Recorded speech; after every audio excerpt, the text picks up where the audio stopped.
धन्यवाद अध्यक्ष महोदय. आज या ऐतिहासिक क्षणी बोलताना मुद्दाम डोक्यावर फुले पगडी घालून उभा आहे बोलायला, कारण जेव्हा या देशामध्ये ढोल गंवार शूद्र पशु नारी सब ताड़न के अधिकारी हे ब्रह्मवाक्य मानलं जात होतं, त्याचं पालन होत होतं, तेव्हा स्त्री स्वातंत्र्याचा स्त्री शिक्षणाचा पुरस्कार करणारे पहिले समाज सुधारक कोण होते तर ते महात्मा ज्योतिराव फुले होते.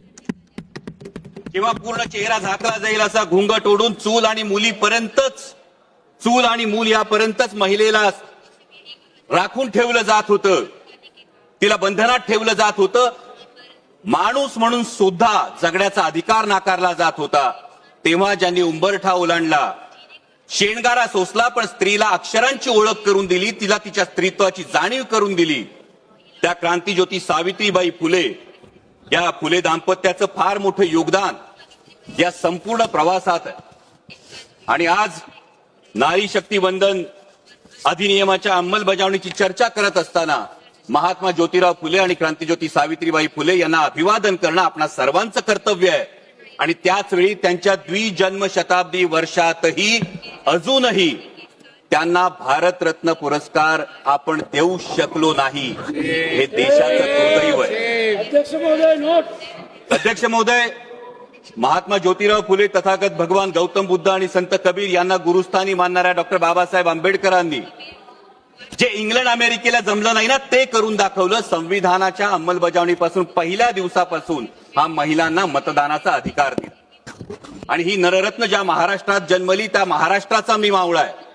या महाराष्ट्रात एक फार मोठा मातृत्वाचा, नेतृत्वाचा आणि कर्तृत्वाचा वसाडी वारसा आहे. जो मातृत्वाचा वसाडी वारसा आहे तो राष्ट्रमाता जिजाऊ माँसाहेबांचा आहे, कर्तृत्वाचा वसाडी वारसा क्रांतीज्योती सावित्रीबाई फुल्यांचा आणि नेतृत्वाचा वसाडी वारसा पुण्यश्लोक अहिल्याबाई होळकरांचा आहे. आणि त्यामुळे या महिला आरक्षण विधेयकाला विरोध असण्याचं काही कारणच उद्भवत नाही. इतकंच नाही अध्यक्ष महोदय, तर देशात पहिल्यांदा स्थानिक स्वराज्य संस्थांमध्ये 33% महिला आरक्षण देणारं राज्य हे महाराष्ट्र होतं आणि तेव्हाचे मुख्यमंत्री होते आदरणीय शरदचंद्रजी पवार साहेब. देशाला पहिलं महिला धोरण देणारे, संरक्षण दलात महिलांना नोकरीची संधी देणारे, वडिलोपार्जित संपत्तीमध्ये सुद्धा महिलांना वाटा देणारे आदरणीय शरदचंद्रजी पवार साहेब होते. आणि त्यामुळे या महिला आरक्षण विधेयकाला विरोध करण्याचा मुळीच प्रश्न नाही. आणि जर कोणी म्हणत असेल की कुणाला वाटत असेल की हे करून आपण उपकार करतो, तर त्यांना एवढंच सांगू इच्छितो की उपकार आपण करत नाही आहोत, तर त्या मातेनं आपल्याला जन्म दिला आणि हे जग बघण्याची संधी दिली, हा तिचा आपल्यावर उपकार आहे. पण अध्यक्ष महोदय, एक अंतर्मुख होऊन मात्र विचार करावा लागतो की एकीकडे आपण नारी शक्ती वंदन विधेयकाच्या अंमलबजावणीची चर्चा करतो आणि त्याच वेळी आपल्याच देशामध्ये बेटी बचाव बेटी पढाव हे अभियान राबवावं लागतं. त्याच वेळी आपल्या देशामध्ये महिलांवर होणाऱ्या अत्याचारांची संख्या दिवसेंदिवस वाढत जाते. लाखो महिला या बेपत्ता होण्याच्या तक्रारी नोंदल्या जातात, त्याच्यावर कुठलीही ऍक्शन घेतली जात नाही. आत्ताच अध्यक्ष महोदय महाराष्ट्रामध्ये एका भोंदू बाबांचं प्रकरण समोर आलं आणि त्या भोंदू बाबाचं प्रकरण समोर आल्यानंतर त्या लैंगिक अत्याचार प्रकरणातले व्हिडिओज हे समाज माध्यमावर जर व्हायरल झाले तर मग तपास करणारे अधिकारी आणि पर्यायानं गृहमंत्री म्हणून त्यांची या महिलांचं संरक्षण करण्याची जबाबदारी नव्हती का, हा प्रश्न निर्माण होतो. आणि म्हणूनच अध्यक्ष महोदय, अंमलबजावणी करणाऱ्यांच्या मानसिकतेविषयी जरूर प्रश्नचिन्ह उपस्थित होतं. कारण यत्र नार्यास्तु पूज्यते रमन्ते तत्र देवता असं एकीकडे म्हणणाऱ्या आणि त्याच वेळी स्त्रियांना वेदांचं अध्ययन नाकारणाऱ्या आणि पतीची सेवा हे स्त्रीचं कर्तव्य असं मानणाऱ्या मनुस्मृतीचा उदो करणाऱ्यांच्या हातात जर याची अंमलबजावणी असेल तर याच्या अंमलबजावणीच्या हेतू शुद्धतेविषयी खरोखर मनात शंका निर्माण होते.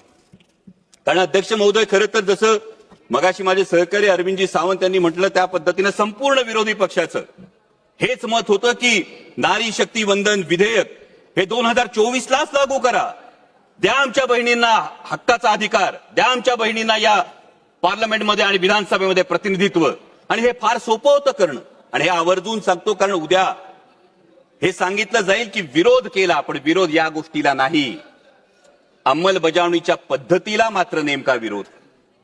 कारण अध्यक्ष महोदय, नारी शक्ती वंदन विधेयक जे आपण 2023 मध्ये पारित केलं त्याच वेळी त्यामध्ये फक्त सेन्सस पॉप्युलेशन सेन्ससचा जर एक मुद्दा बाजूला गेला असता, डिलिमिटेशनचा मुद्दा बाजूला गेला असता, तर 2024 मध्येच हे विधेयक लागू करता आलं असतं आणि आता ही चर्चा करण्याची आवश्यकता भासली नसती. उलट 33% महिला भगिनी या संसदेचा भाग असल्या असत्या.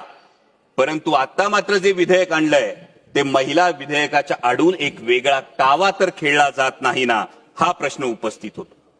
कारण एकीकडे डिलिमिटेशन नंतर 815 सदस्य होणारे हे सदस्य होत असताना उत्तरेकडच्या राज्यांना 40% प्रतिनिधित्व आणि दक्षिणेकडच्या राज्यांना जेमतेम 20% प्रतिनिधित्व मिळालं. तर एक व्यक्ती एक मत एक मूल्य हे जे तत्व आहे, या तत्वाला हरताळ फासली जाणार नाही. दुसरीकडे महत्वाचा मुद्दा हा आहे की समजा शाळेमध्ये एक विद्यार्थी आहे, तो विद्यार्थी चांगला अभ्यास करतो, चांगला अभ्यास करून चांगल्या गुणांनी पास होतो. दुसरा विद्यार्थी म्हणावा तसा अभ्यास करत नाही, त्याला गुण मिळत नाही. आपण बक्षीस कुणाला देणार? चांगल्या गुणांनी पास झालेल्या की अभ्यास न करणाऱ्या विद्यार्थ्याला? दुर्दैवानं ज्या राष्ट्रीय कार्यक्रम ज्या राज्यांनी अत्यंत प्रभावीपणे राबवले, लोकसंख्या नियंत्रणात आणली, त्या राज्यांना मात्र डिलिमिटेशन मध्ये शिक्षा मिळेल का आणि ज्यांनी राबवली नाही त्यांना मात्र याच्यामध्ये सवलत मिळेल का, असा प्रश्न निर्माण होतो. दुसरा महत्वाचा मुद्दा येतो तो प्रादेशिक असमतोलाचा. दोन महत्वाचे मुद्दे सर. प्रादेशिक असमतोलाचा मुद्दा आज आपण बघतो संपूर्ण देशामध्ये शहरी भागामध्ये लोकसंख्या फार मोठ्या प्रमाणावर वाढली आहे आणि डिलिमिटेशनचा निकष हा फक्त लोकसंख्या असेल तर शहरी भागातलं प्रतिनिधित्व फार मोठ्या प्रमाणावर वाढेल आणि त्याच वेळी ग्रामीण भागाचे मुद्दे, ग्रामीण भागाचे प्रश्न मांडण्यासाठी, माझ्या शेतकऱ्यांचे, माझ्या कष्टकऱ्यांचे प्रश्न मांडण्यासाठी पुरेसं प्रतिनिधित्व मिळेल का, हा पुढचा फार महत्वाचा मुद्दा येतो. त्यानंतर जेव्हा 815 सदस्य होतील अध्यक्ष महोदय, तेव्हा या 815 सदस्यांना आज या सभागृहामध्ये अनेक सदस्य असे आहेत की ज्यांना हा प्रश्न आहे की माझा प्रश्न काळात कधी लागणार. त्यांना अनेकदा हा प्रश्न पडतो की 0 आवर मध्ये मी जी 2 मध्ये सर 0 आवर मध्ये मी मुद्दा मांडतो त्याचा मला ट्रेजरी बेंचकडून लिखित उत्तर येत नाही. मला जो खासदार निधी मिळतो तो केवळ 5 कोटी रुपयांचा मिळतो. 24 लाख लोकसंख्या असते, म्हणजे रुमाल दिला आणि कोट शिवायला सांगितलं अशी परिस्थिती आहे. माननीय स्पीकर, त्यामुळे या डिलिमिटेशनच्या विषयी जवाब देने के लिए कहा सर, कंक्लूड कर रहा हूं सर. त्यामुळे या डिलिमिटेशन विषयी पारदर्शकता आणि सुस्पष्टता असणं हे अत्यंत आवश्यक आहे, जेणेकरून कुणावरही अन्याय होणार नाही. आणि त्याचवेळी जे माझे मित्र पक्षातले साथीदार आहेत त्यांना फक्त एक सल्ला देऊ इच्छितो की काही लोकांचा इतिहास असा असतो की ज्यांच्या वेळी असं म्हटलं जातं ऐसा कोई सगा नाही जिसे इन्होंने ठगा नाही. त्यामुळे यावर मतदान करताना याचं आपण जरूर भान ठेवाल अशी अपेक्षा व्यक्त करतो. आणि महिला विधेयकाला मुळीच विरोध नाही, परंतु डिलिमिटेशनच्या बाबतीत पारदर्शकता आणि सुस्पष्टता असायला हवी अशी मागणी करतो. धन्यवाद. जय शिवराय.